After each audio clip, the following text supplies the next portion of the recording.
বিয়ের পূর্বে কোন মেয়ের সাথে কথা বলবি না, খবরদার, তোর যোগ্যতা নেই ওর সাথে কথা বলার। তুই কে রে? বামন হয়ে চাঁদের দিকে হাত বাড়াবি না। আমার বোনরা চাঁদ।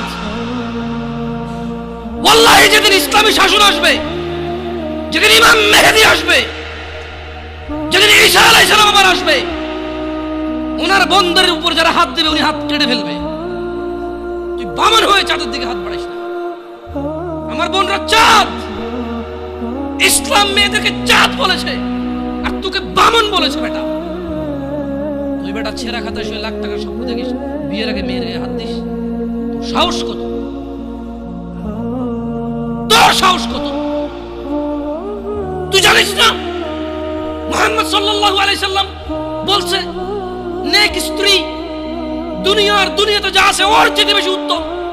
তুই কি করে ওর গায়ে হাত দিস বিয়ের আগে? তোর সেই যোগ্যতা আছে বল?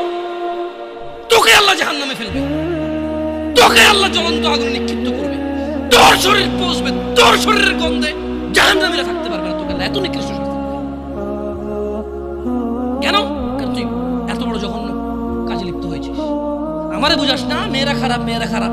আমি তো এত খারাপ দেখি না। তুই কোথায় তো খারাপ দেখিস? আমি তো দেখি তুই বেটা টেনে পড়িস মাত্র